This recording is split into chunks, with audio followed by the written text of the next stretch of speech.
boobs. What? Me? Absolutely not. Okay. Welcome to a new episode of Black Girl Charmed, a charm rewatch podcast with two black girls. I am your really a snowball co-host Rae, joined by my co-host Black Michael Jackson. You know. Still? Yeah. 2 weeks in a row? What are you? Well, last week I was white Michael Jackson. So this week I'm black Michael Jackson.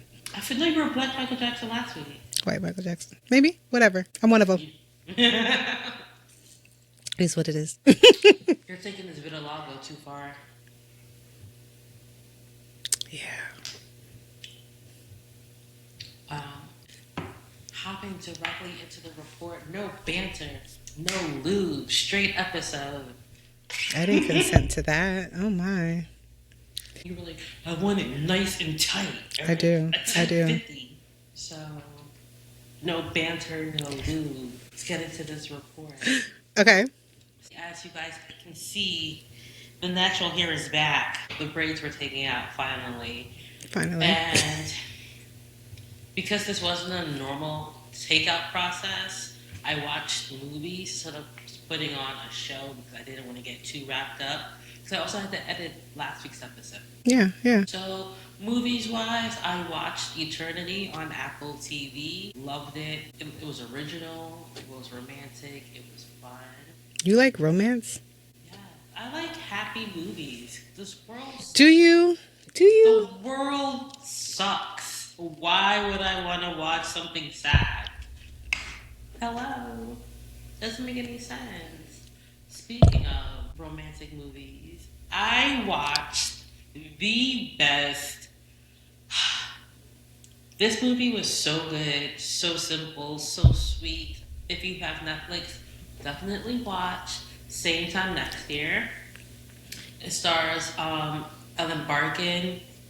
Is it Ellen Barkin? I'm gonna double check that right now. My Ellens are getting messed up. No, wrong. Ellen Barkin is from Ocean's 13. This Ellen is from God, what is that movie? It's gonna bother me. Anyway, Ellen Alda and the Ellen is gonna come to me in the middle of the episode. It's from the 70s. The name of the movie is Same Time Next Year. And it's about two people who are married to other people. Ellen Burstyn, there it is. I knew it was an Ellen B. Anyway, it's about two people who are married to two separate people and meet up at an inn at the same time every year to have an affair. We got there, but I figured it out. It took you a while. It's based on a play, so just one set. Mostly dialogue, not a lot of drama, but the chemistry is so good. And this affair goes on for 26 years. So you see them throughout each phase of their individual marriages and their individual growth. And it's, they just don't make movies like that anymore. Also on Netflix, I watched Havoc. It's with Tom Hardy, Forrest Whitaker, and Timothy Olyphant. Totally bloody, but far too long. So if you just want something that's action, why not? Speaking of bloody, I watched Craven, and it wasn't as bad as people made it out to be. It's a bad movie because it's overcomplicated, but there was potential. I'll say that. The fight scenes, really good. If they were given the leeway to have two movies, it would have been a better movie. Also on Netflix, Triple Frontier. It's the Affleck, Oscar Isaac, Pedro Pascal, Sons of Anarchy, and the little brother from Four Brothers movie. I know Charlie Hunnam is Sons of Anarchy, and Garrett Hedlund. I know their names, but a lot of people don't know their names. So I don't know their names. So. Exactly, but you know Sons of Anarchy, and you know the little brother from Four Brothers. Exactly. Also entertaining. It's foolish, greedy men making bad decisions, and Last and certainly least, from Paris with Love, that that John Travolta, Jonathan Rhys movie. It sounds familiar. You've definitely seen it. Not seen it as in watched it, but you've definitely seen it on a streaming platform. A banner for it. John Travolta's a spy with a black set. Okay then. Okay. And we started Paradise last night. Paradise season 2. I haven't finished season 1. It's on the list. I mean, your list is so long, but go. Yeah, I never pick it up. Happens to the best of us. What's on your list? Told you, short. Look at that. I'm actually surprised at you. My list is also quite short. I have finally gotten to the market in my town. That was a couple years battle. The newest battle started in September, so that's exciting but exhausting. So I've been preparing for the Comic-Con in my town, so that's been ramping up. Not really watching anything, though I did catch up to Will Trent this season. I'm really surprised because typically I watch a show and the seasons don't catch me. I feel like the last show that's really done that is A Million Little Things. But Will Trent, not necessarily in filling the void of Million Little Things, but I really like the fact that I can enjoy each season that they put out. So caught up on that. And Resident Evil comes out this week. And so I've been catching up on the lore of Resident Evil. Resident Evil show? The video game. Oh, The video game. Okay. Oh, and then... No. I distinctly remember you coming on this podcast bitching about your husband playing that game and like some like decapitated baby or whatever. Sorry, trigger warning. Well, yeah, I watch. But I'm saying I watch him play it, but I'm always like, ah. It's one of those games where he plays it and I scream. And he laughs at me, and then he screams, or he like jumps, and then it's really good. You have to be in the mood to play it, but I really like Resident Evil. So he played a couple weeks ago. I think I talked about it, maybe a couple weeks ago. He was playing Resident Evil 7 because he played 8. So I think we're up to Resident Evil 9. So that's where we're at. I have added to my Hobonichi, and I got a Filofax. Oh, okay. Welcome 1985.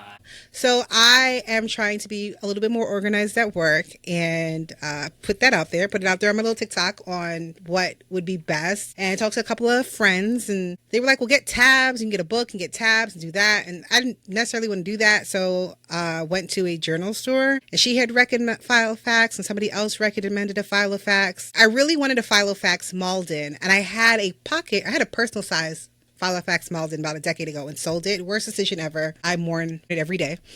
But didn't want to necessarily spend $300 on a new system for work and then don't use it because I already have a shelf of abandoned journals and notebooks that I never write in.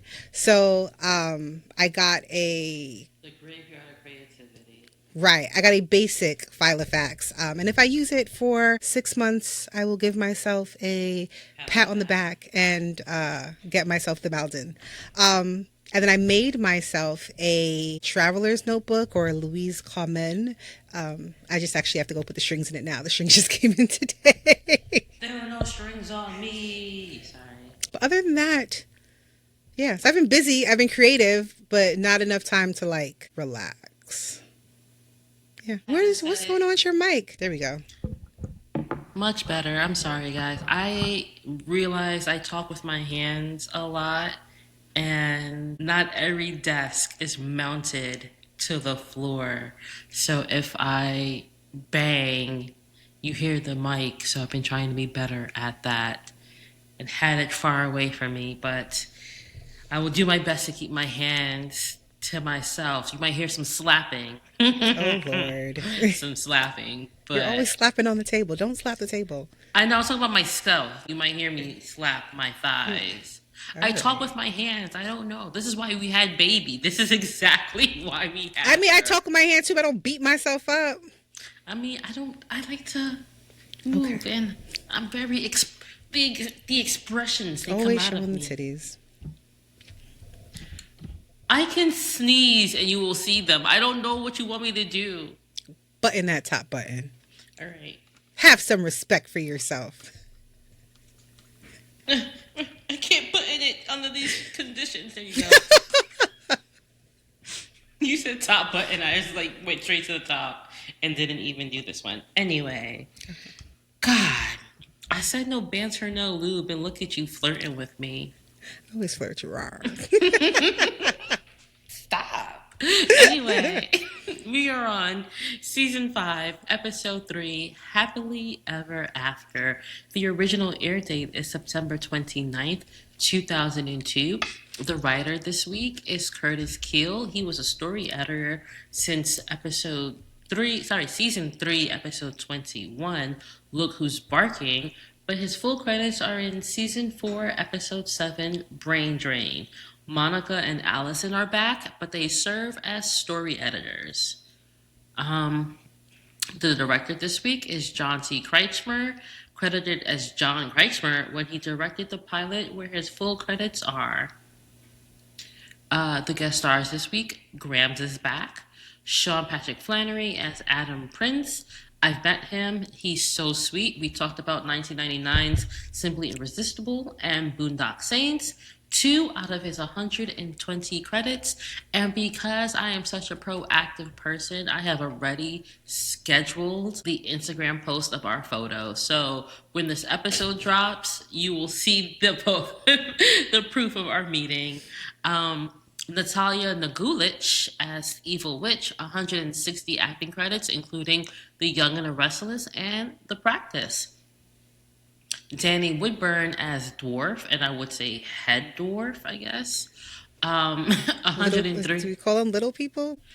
I'm going by the credit. He's technically dwarf, as in 7 dwarves.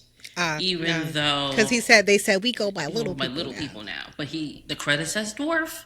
No disrespect, please don't come at me. I'm just reading the credits. Just trying to cover our bases. 103 acting credits, including Seinfeld and The Bold and the Beautiful. And my keys are in my pocket, and I heard the first jingle of my thigh slapping. So there is that. Shame. Hey, at least I clocked it and took it out. K.E. Cutter as Keeper of the Fairy Tales, rest in peace. He passed away in 2003. He had 142 total credits, including ER and Sabrina the Teenage Witch. Tinsley Grimes as Phoebe's assistant replaced my boo, Leslie Grossman. She has a total of 20 acting credits, including The Banger Sisters and Gilmore Girls. Charlie Chan Eaton, I guess, as Apprentice. He has 4 acting credits in total. Charmed is his most prominent role, probably because he was the son-in-law of Aaron and Candy Spelling. Which slide us right into trivia this week.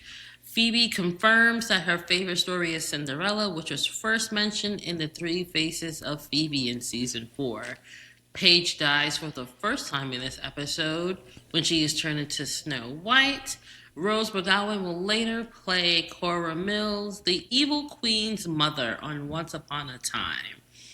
In 2020, in an interview with Brew Monkey, Jennifer Rhodes told the following anecdote about this episode.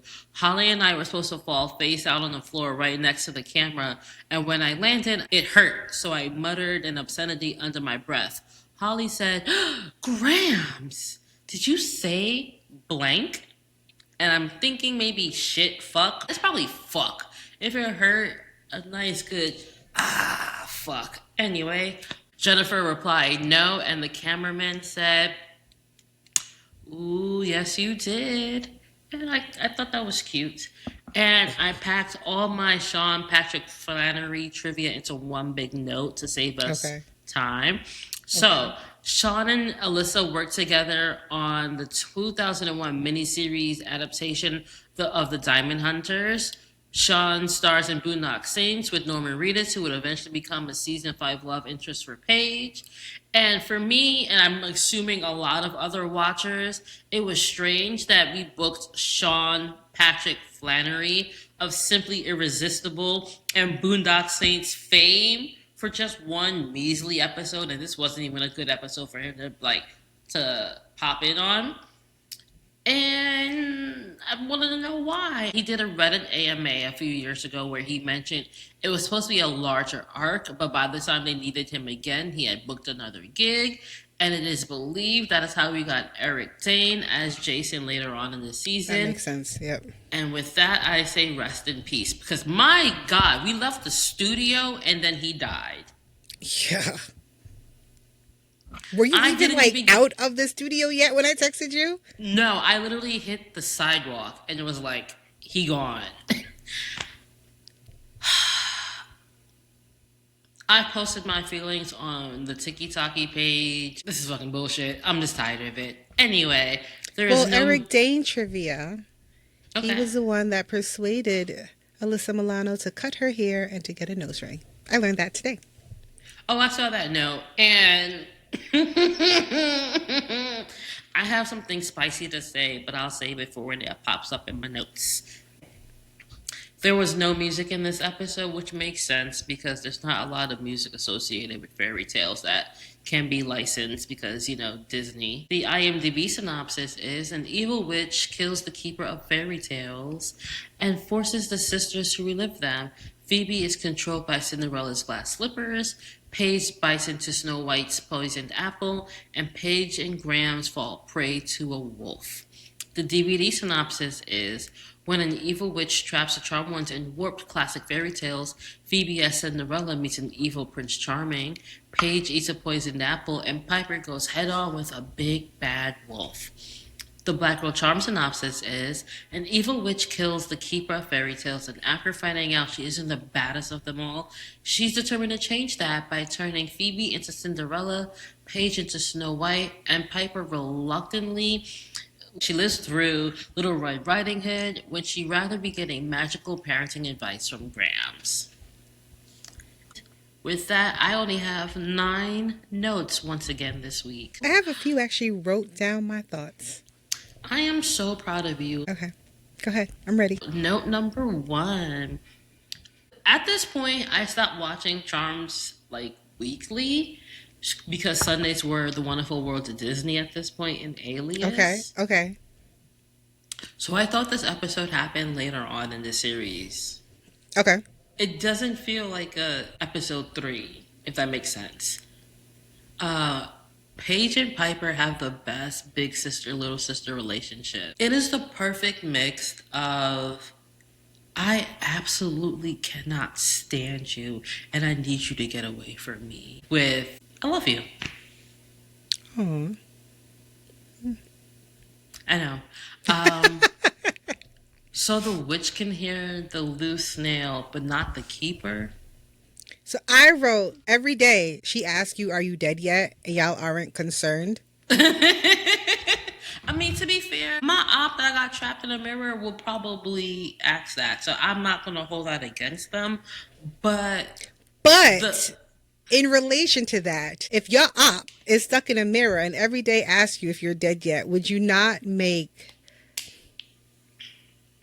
moves for them to not fall out? What happened in the scene is they're talking and the nail moves and he's still right in front of the mirror, so you can hear it and you can see it, and you still decide to go all the way across the room. Okay. Once they notice that the mirror is falling, neither one of them make any effort to go and get that mirror. First of all, I'm not asking Father Time to go run across the room. He gonna break a hip before she break his neck. The Apprentice, you had space and opportunity. Again. And did nothing. You know what? That's why you were former spelling, not a new current spelling. Anyway, the cold open was weak, but we do have a good villain. Yes, yeah. I actually like the cold opening. I also wrote down, fourth place ain't bad. We're going through all of this because you're 4th place in the entire world of witches. I I mean, you've been locked up in a mirror for a very long time. I just feel like there's other things that we could do with your Centuries. newfound freedom. Yeah, you've been locked in the mirror for centuries, and I know time blindness, but you know what? Narcissist. Right. I mean, yeah. This Cole storyline seems forced. It. Have you done stage plays? Yeah. Okay, so you know when somebody's supposed to come in from another room and they're really bad at it? It looked like ready, go, and she just stomps into the scene. It just didn't flow naturally. Piper and Paige are having this heart-to-heart about protection spells. And you could have just came in and say, hey, speaking of protection spells, have you worked on that Cole spell for me, please? Maybe, perhaps, hopefully. It just adds more to the Phoebe is selfish pile and asking, About her. hey, did you work on my potion? How you've been a mermaid for 2 weeks. And this is the first time you're asking me about this. This is going to sound weird, but the evil witch's mannerisms reminded me of Anita Dupree. I can see that. Okay, everybody on Beyond the Gates does this shimmy acting. Yeah, that's that shit. Yep. It's very black. She definitely went to the Anita Dupree School of Shimmy Acting. But I love it. I like this villain. I thought she was cool. She was gliding across Yeah, the screen. Yeah. And that's what a good villain does. She's a witch, but she's like a witch. She's a evil witch. She's a what witch? She's a what? She's a witch. That's not what you did. I did. What did I do? She's a witch. Now let's lost my train of thought. Stop shimmying at me. Stop flirting. Where was I? Oh, ugly suit, ugly fit. We're at I was going to say the Daily Planet, the Bay Mirror, and Phoebe meets Adam Prince for the first time. That suit. His suit or her suit? Both. His suit was ugly. The color was ugly. The tie was ugly.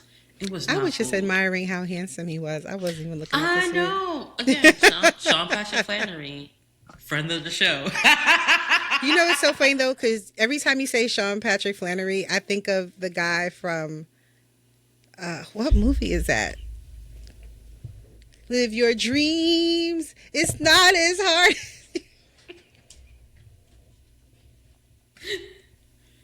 I know exactly. Oh, that is Save the Last Dance. What is his name? And I think his name is Sean, too. He definitely got a Sean... I was going to say Sean Patrick. Sean Patrick Thomas. I was like, I know it's Sean Patrick, but what is it's not Flannery. What is it? But every time you say his full name, I'm like, live your dream. I'm going to go around, flip over a chair. I passed Juilliard today.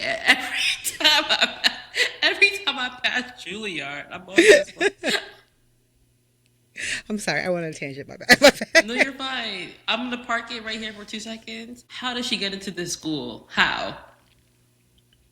The lineup for Juilliard? How? Not with... But you know we ate that up in the 90s. It was the music. Dun, dun, dun, dun, dun, dun. You know we loved a good instrumental.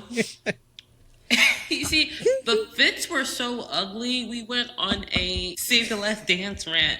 I'm sorry. Which way do you work? Are you a dancer at a rave? Are you the tabletop dancer at P3? What is this?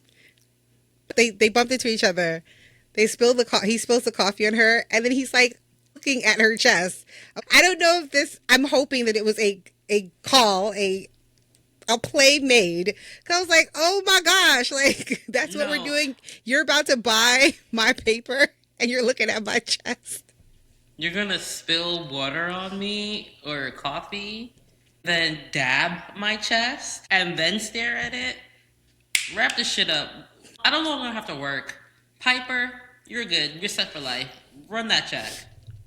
In the same scene, I wrote, I can admit Cole is doing a lot. I'm like, you introduced this man so you can get the paper, and you called her like 6 times that morning. It's you left on a good foot. Like, ease in. Go back to the yearning. Send her like some flowers or something. Calm down. Again, he's a narcissist. Love bombing. He's not smooth when he don't have Balthazar. You're right. It's the love bombing and then I'm gonna leave you alone. Love bombing, I'm gonna leave you alone.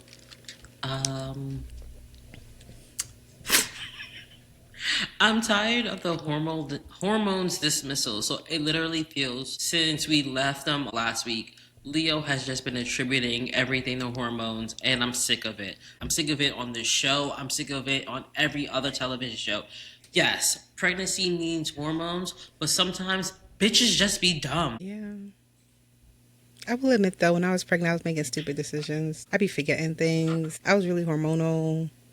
There was not enough oxygen and blood going to my brain. Yes, I get that, and I've been around enough pregnant women or pregnant people. Your turn.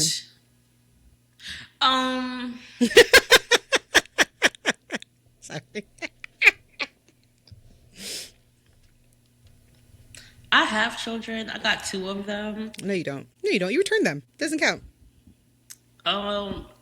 They be in my house threatening me. I have children. Mm-mm. You return them. They come into my house. Mm-mm. First thing in the morning. Mm-mm. They eat me out of house and home. Mm-mm. You return them, though. If you think Aiden is gonna throw a bitch fit when I get pregnant, if I ever get pregnant, them 2, my child would never be safe. Probably not. Speaking of not having a safe child, that was such a horrible segue. I'm so sorry. That's so bad. Everyone is drinking dumb bitch juice, and it's making Leo look competent. Where did you see competency? What am I missing here? Leo was very competent this episode. Leo normally is here when it comes to competency. He was here. And I'm tired. I got the ick from him so many times. Like, Did I also get the ick from him this episode? 1,000%. But sometimes I think you guys don't like the show, and I'm just trying to be nicer. I actually really like this episode. I do too, yeah. Everybody's drinking dumb bitch juice, and it's Why? making me... Paige is being defiant because she don't like Grams. Phoebe is being... It's cold. I actually have a few notes on that. So you continue, and then I'll tell you my notes. Piper she's stressed out because she is making the second worst decision of her life. And I don't know if Graham's being there helped, though. Because Graham was making... Graham was being Grammarly. I have a note on that anyway, so we could go right into that. Okay. Hold on before actually, yeah, it's in this note too. Thank God for that baby because Piper needed someone on her side. Oh. Why can't you just go get my grandma?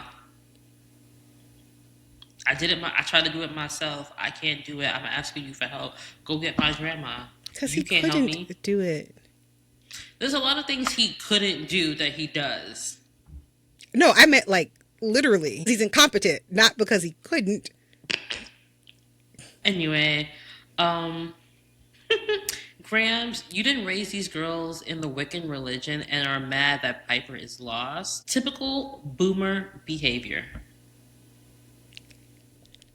I wrote down, I miss my grandmother because Grams make this remark when she's like, oh, I read fairy tales, and she tells her, you finally are doing something. I miss my grandma. Did you take your Wiccan tonics Did you burn your incense? I did sage his room. I did sage his room. Where's your Florida water? Where's your I mean, she dragon's should have blood? known that. You ain't even sage the room. You ain't cleanse it out. You ain't pray over it. You ain't do nothing for you put that baby. Like, I don't know what season it is. They get punished by a witch doctor because they have killed hundreds of demons in that house and has never once saged it. open a window and tell them to leave. Like something basic, Also, which is again we talked about this in that episode, but they learned all these stuff from the Warrens and they did nothing with it. Yeah. Honestly, the only person who's doing anything with it is Paige. Yep. And that shows in this episode. We've said it numerous times throughout the seasons. This is who Paige has always been. She's always had an altar. This isn't her, like, now I'm a witch, so now I gotta tap into it. This is always who she's been. And it's very frustrating to see that the older sisters just don't take it as seriously. Paige is talking about a protection spell. We've been talking about protection spells since season 1. Paige is finally like, we need to figure this shit out. Shout out to casting because Paige and Grams look alike. They do. When they first met, the similar bob off, even though it's not a bob off, it's the MJB. With I can't even do that now. Calling you Bob. I can't even do that anymore. Man, just take all the good things away from me. Side note, but on the same track, Rob Lowe has a commercial for Royal Match or Royal Kingdom, and he says to freedom in that. And I think Rob Lowe stole that from her. And I don't know how I feel about that because y'all know how I feel about Rob Lowe and y'all know how I feel about that woman. But to freedom belongs to neither one of you. I think I still remember I used to always send you the memoji. I gotta go find it now. You guys don't understand how many times a day I say to freedom in my head when I'm leaving work, to freedom. And the fact that now all I think is like the Wicked Witch screaming to freedom.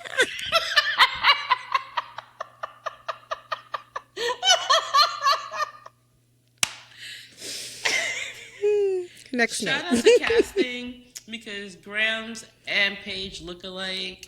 The MJB Bob. I know I'm starting it all over again, but fuck it. And also now I got the Burger King song. But also, shout out to the hair department because everybody's hair was laid this episode except for Alyssa's. Grams had hair. She had... If you were a West Indian woman of a certain age, or Mary J. Blige, and even Candy Burris, shout out to Candy getting 2 episodes back to back. That flip.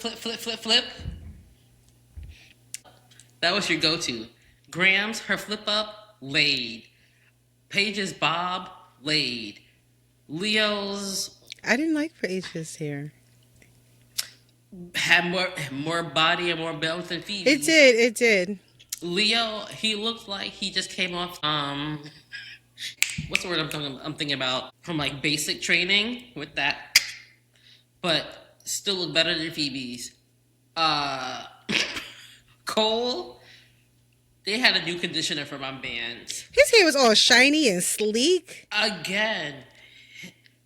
Better conditioner, better whatever. Phoebe had a hard day. She had coffee spilled on her. Holly's hair? Ex-man is harassing her. You leave her alone. Holly's hair is the star of the fucking episode. It's always the star of the episode. I don't know. No. That, like, her hair was just so good this episode. Her hair is always good, but it was... The hair department did their thing. It was just layers. It was shiny. It was bouncy. When the huntsman comes and he throws it on the floor. You've been talking about hair for too long. I probably do. But no, I love it. It was alright. I mean, it wasn't. I wouldn't rave about it, but it was good hair. All right. I'm going to make this a clip and they're going to be in the comments. I mean, her hair is always very nice, and I just don't like the color of Paige's hair, so I don't think it fits her skin tone. Hair, not I'm saying Holly's hair is always very nice. Like, yeah. But I see why Phoebe had to cut that shit off in season 6 because you can see the damage. This really bothered you this episode. Like, everybody had a good hair day, and then you see Phoebe, and it's just like, who did you piss off? How did Cole have a better hair day than you? This is the ugliest interpretation of Cinderella's gown I've ever seen. So before we even get to Cinderella's gown, I want to say that when they were having that cold conversation of whether or not she should put on that shoe, I was like, y'all are dumb as hell, and you actually have me agreeing with Paige. And the fact that Paige said it, and then Piper was like, well, if Graham thinks it's a good idea to put on the shoe, we should put on the shoe. And Paige's like, but you don't even know, like, you don't know where the shoe is coming from. We don't know what's going on. Why would... I was so mad that they had me agreeing with Paige. I was like, y'all are dumb. I can see why this woman ain't never had no man longer than 15 minutes. And I can see why the sisters are where they are now. Because the fact that all three y'all dumb broads thought that it was smart to put on that shoe pissed me off. I end my rant. The perpetual middle child going between your grandma and your sister. Piper! Where's your backbone, Piper? Grow up. I have to blame men for this episode. It was a really bad dress. You could clearly tell that that dress had to have been thought up by a man. Why? If Cinderella is her favorite princess, why would you not put her? This was the perfect moment to have beautiful gowns. And that's what you give her? She looks like a hooker. Do you remember those old cop shows where they would roll up on the prostitutes? Early season Law and Order? Yes! She looked like she stole Miley's clothes from the shanty or the sea caverns. It still kind of looked like a mermaid outfit. And then it had that weird tail that was the weird the different front. material. She looked like she about to give Lenny Briscoe a tip. Like, what is that? Hey, Lenny Briscoe's eyes. How you doing? You know, it's my favorite joke. I love that joke. I know, that's why I did it. Yeah, it definitely was a man's interpretation of a Cinderella's gown because those high kicks, that's the only thing I can describe the forced walking. You can practically see her coochie. It's so bad. It's underwear it's a bathing suit underwear with like a cover-up sarong, like the short mini ones, and then you have the extra long one if you change your mind. Ugh, it was so ugly. Especially going to a black tie event. Why would you wear that? It didn't make any sense. Although I will give it to her when she does get to the black tie event, she's standing there awkwardly dancing. You know what? If I showed up looking like a whore, I would too. Hey, I'm not like the regular horse. I'm a fun horse, see? I thought whores were fun. But whore's about the money. She's about the money and the fun. Got it. You don't really feel like you're with a whore with me. You know, this is more than just business for me. It's a little bit of pleasure. I can't stand you. Where are we? Phoebe's into this. She is so toxic. We call Cole toxic every episode, but my God, that girl is so... Okay. Wow, you can't come in this carriage? Shocker. Anyway, I'm going to go see my man. I'm going to do what Cole wants so we can get this spell over with. And if he becomes my man along the way, then we'll see. But, it's Cole. I know it's Cole. It irritated me so much. I'm like, look at...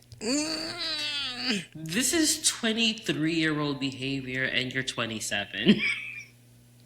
Yeah. This would have made more sense if it were Paige, because at least she's the younger sister, but you're too old for this. You're like the girl who cried, I'm over him. You're not. I mean, I guess in that sense, it makes sense that she has the love column or the advice column because it definitely seems like she's always in this fairy tale. I mean, a fairy tale. It's just in her own world. She loves the attention. Yeah, yeah.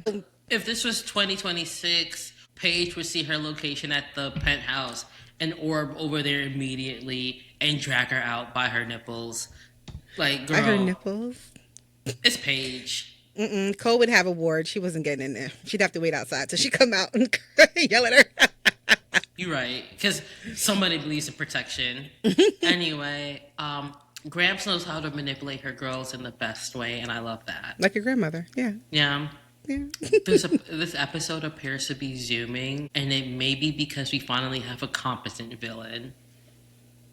Yeah. I like the way she broke down. Like, tell me which one is bad in love. It takes a woman, doesn't it? A lot of the good villains have been women. Surprising. Because men always know how to write evil women. Right. When Grams gets eaten by the wolf. I love that. Right? And then the wolf... Cole knows that Adam Prince is evil because he twisted his wrist and didn't go, owie! That's how he knew he was evil. And I think he sensed it. I feel like evil knows. Yes, but game recognizes game. When he twisted his wrist, there was a look he gave Adam. He expected Adam to be like, ow, my wrist, you hurt me. And he didn't. And he's like, something ain't right about that one. I don't like that. But shouldn't we also be on the lookout for fairy tale lore? Or is this everybody has their own head up their asses that nobody wants to show up to work today? I don't know. You would think, right? You would be like, you show up. But she was so convinced that it was Cole, it didn't. Nothing else was in alignment. Getting into the wolf, I love this transformation. Jennifer licking her lips and the slurping afterwards. Yeah. So good. She did really good to show another character. A character within a character. Right. And it bothered me that Piper, who wanted her Grams back so much, was like, Grams, why are you acting weird? Why are you talking slow? What's wrong with you? We had this complaint last week. Like, so frustrating. How long does orbing take? Because they realized that there was a trap.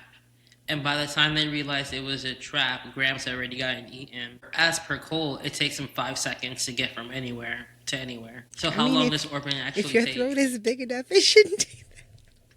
I'm going to take that out. I'm sorry. I mean, sometimes snakes have to unhinge their jaw, so you don't really have to take it out because it's a scientific fact. I never noticed Grams fighting inside of the wolf. No. She goes, something didn't agree with me, and that's Grams fighting. Oh. I love the shot of Wolf Grams practically drooling over Piper. The cinematographer, you did your thing. Why does Leo grab his stomach? The wolf eats Piper, and then Leo grabs. I was like, you got it. Like, are you constipated? Why did you grab your stomach? Okay, you obviously forgot the rant I went on in Blinded by the White Lighter when I said that whenever Leo feels pain, he reacts as if it's his first period. Oh no, Piper! She's the love of your life. Piper. Yeah, yes. Why don't you grab your heart versus grabbing your stomach? Like, it was. I mean, I didn't like it. Sometimes when your pussy gets, no, to work, you feel it in your stomach. No, absolutely not. You asked a question, I gave a plausible answer. I'm taking this out. Clock Phoebe's tea, Prince. Yo, are you here with me, or are you here to make him jealous? What's up? I mean, I'm down. I need to know what's going on. Both.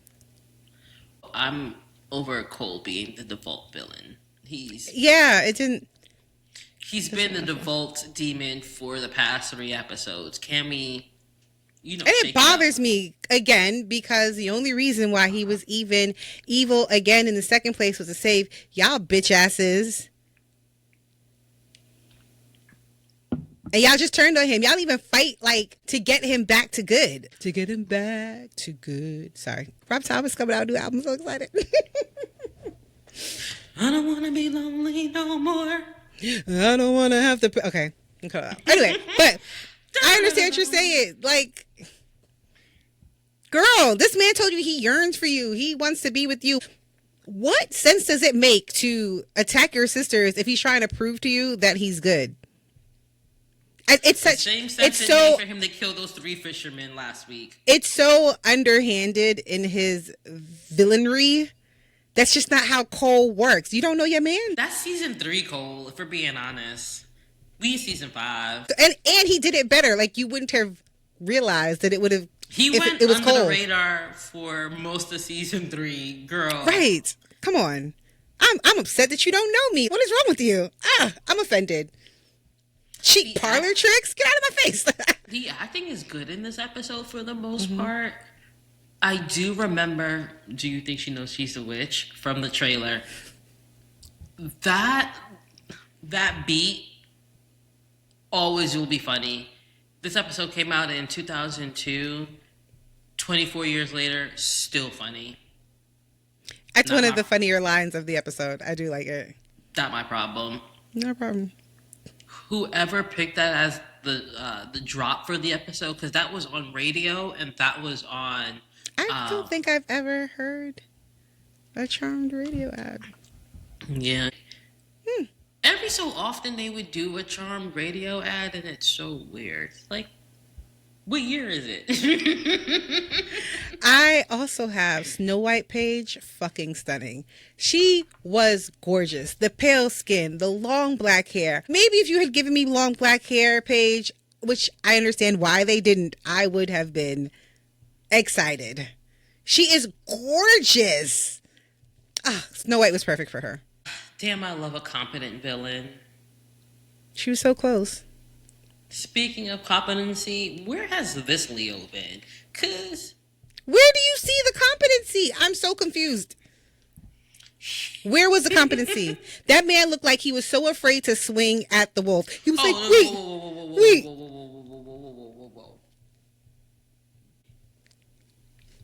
Like I said earlier, Leo was normally down here. He was up here. And you still haven't proven it. Prove it! He was one of the ones who was on the side of this is fairy tales. He was helping putting the pieces of the puzzle together, answering questions. This sounds like this. Like that's what I'm talking about. Very rarely have we seen Leo without him having to go up to the elders. Yeah, I mean he did end up going up to the elders at one point, but nobody had to tell him to go to the elders. He did it himself. He was being a guide in this episode the way that he is supposed to. He was more hands-on in this episode. And if you had given me this version of Leo, I wouldn't have 4.5 seasons of coming at his neck. You'd still come at his neck. I mean, yeah, because, bullshit is bullshit. But at least he would be better off than where he was. Okay. But all the respect I had for him in this episode immediately goes away when he's just like, where's my wife? Where's my wife? Dumb fuck. You know this is a fucking fairy tale. You don't swing. He looks so scared to swing. Oh, well, he a pacifist, remember? He don't know how to fight. But so Cleo goes to confront Cole. And if that's not a man upset over a breakup, that's a man who was upset that he was betrayed by his man. He's evil, Leo. What does that make you? Y'all should have made out. Y'all should have fucking... That's a Charmed reboot that we need. I need a HBO Max Charmed reboot. I commented on a TikTok where the person did a supercut of Cole and Leo being romantic partners. And every time we go down this path, I think of them. And I want to tag them like, we see your vision. We know we've been there. We know. They've been hunching. Baddie. This was such a cunty ass vanquish. It was. They really did this for the gays in the days. You got Disney, you got a female villain that's competent, and you got a cunty vanquish. This was a Ligga Bigga Tigga episode if I ever seen one. They knew exactly. I'm melting.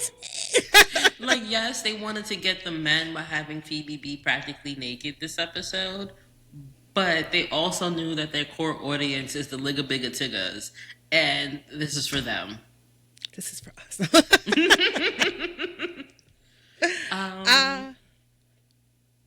The end. Wait, there's a bill for dwarves? Okay. This was a big episode for feet. You saw Phoebe's feet in the glass slippers, and then you see Piper's feet. When she comes back. Mm-hmm. The match was inside of you all along, baby girl. Oh, shut up. The soap opera music again this week at the end of the episode. Mm-hmm. We don't need that. This is. I feel like if that man did not get nip tuck, there was no way that last scene, the way it was written. You can tell me that Cole and Phoebe were not supposed to be endgame. There's no way. I don't want you to fall in love with him. Actually, I just want to show you that he's not evil. And then he watches her walk. Pathetic. Yearning. 90s. I have two questions.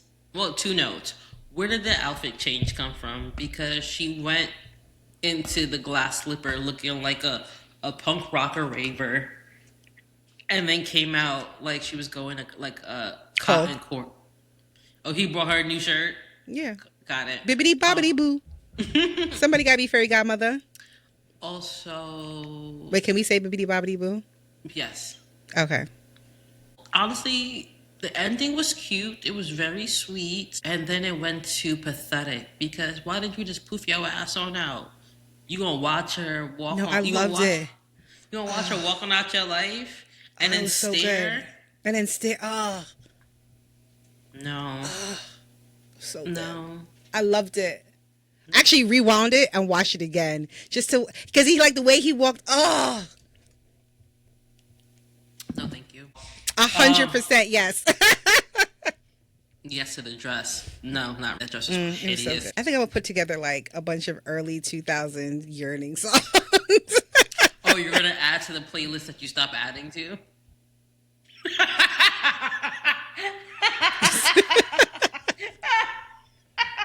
Can't stand you.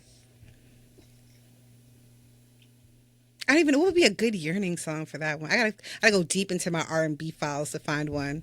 Spotify gave me a good radio station yesterday because I put on Rihanna's Kiss It Better. It was stuck in my head. And the station I got from that...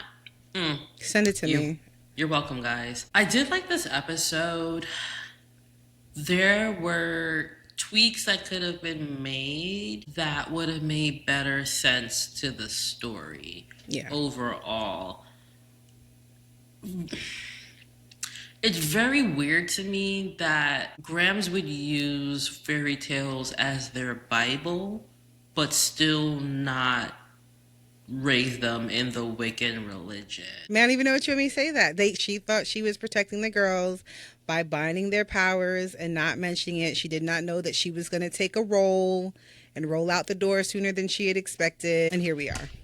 Yeah, I get that. And I understand that. It's just... hindsight is 2020. You're 1,000% correct. 1,000% correct. I just think this is more of our season 1 complaints rearing their ugly head. Yeah.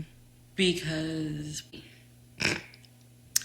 we've never seen a Jumbie, but we know how to fucking protect ourselves from one. And we've said this multiple times. You have 3 women who had a lifestyle outside of being the charmed ones well before they even knew what the charmed ones were. And it affects their day-to-day demon killing lifestyle, which is why Phoebe thought that Cole, not using her common sense, that Cole for some reason would have been the one who was doing all of this. They want the best of both worlds, and that comes at a fault to certain things. Damn it, fucking R. Kelly. Best of No, both worlds. I understand. The episode, aka, is all the disappointment. No, it's not. It's not. We'll figure it out. Uh, it's a very weird Disney kick that this has been on for the past 3 episodes, and this is the one that they did the best. But they just threw everything in there. 2 episodes about the Little Mermaid was an episode too much. Yeah.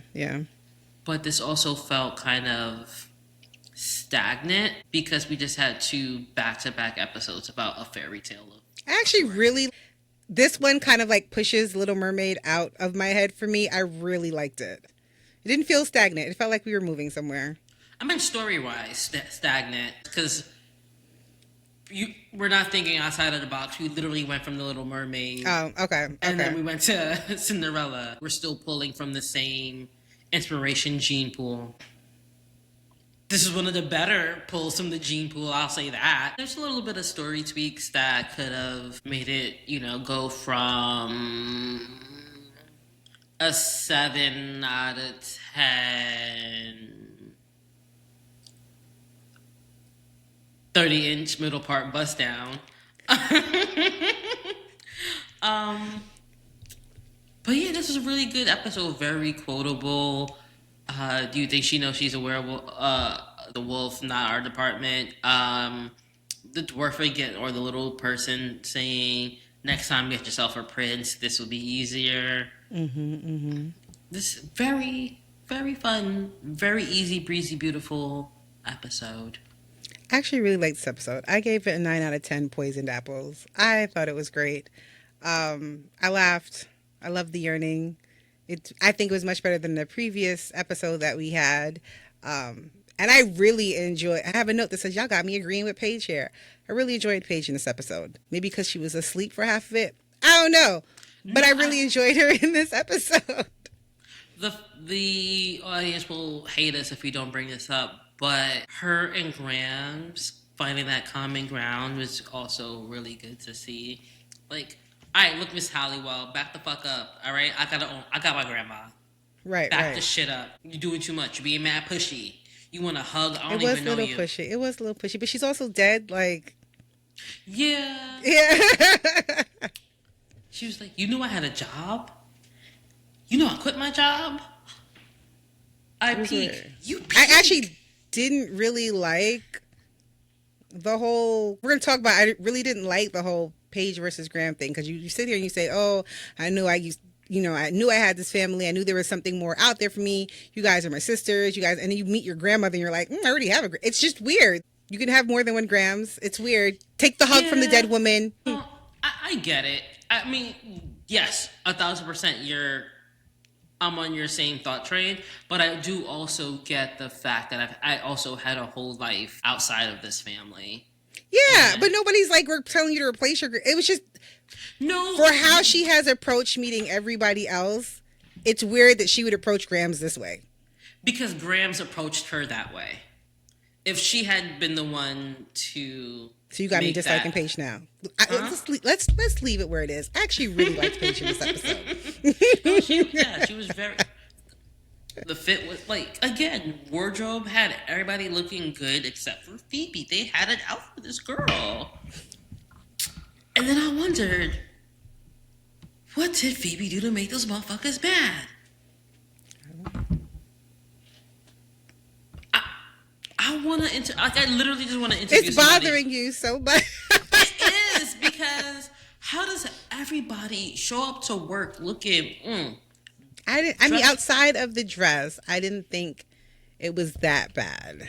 Dress, the weird raver outfit. She's trying to get out of a toxic marriage. She's, new Phoebe, new me, no man, I am going to... What are you going to do? I'm going to text you something right now. Okay. That is on point and on topic. You're welcome. And I'm going to post it for the audience as well, so I'll schedule this as well. Yeah. Doesn't she have something like this, though? She has, like, I got to go find, because it's going to bother me now. Okay. For the audience, I'm going to find it so that you could... do the comparison. I got so you. For the audience, somebody posted a picture of Eva from Beyond the Gates in a not flattering outfit, but if you see the outfit, you know for a fact that that is a Phoebe Halliwell outfit. It is a Phoebe Halliwell. Yeah, I don't have any other stray thoughts, any notes. I do like that Piper called on her grandma because she needed somebody who dealt with magical children. Found before. it. I found it. You're welcome. I just wish that wasn't played for hormones. And yeah, that's about it. Any other stray thoughts, concerns, questions, comments? No. It is what it is until it ain't. Give me more Cole and Phoebe. I really liked black-haired Paige. And, I mean, we do see black-haired Paige in like later seasons. You've seen her before, right? Yeah. When she's evil, she's black-haired. I always like that. Thank you for reminding me. That's why everybody was drinking dumb bitch juice too, because Paige was like, fairy tales are real. What the fuck? Like, you were an evil enchantress in season 4. That's also how Leo was being competent, because she was talking hot shit and he was like, hey, yo, dumb bitch, you was an enchantress. You forgot about that? Leo, he must have went to a fucking elder meeting or something, because he did his job this episode. They put him on a pip? Is that what you're telling me? They put him on a pip. And with that, some witches be hoes. Blessed be. And some hoes be witches.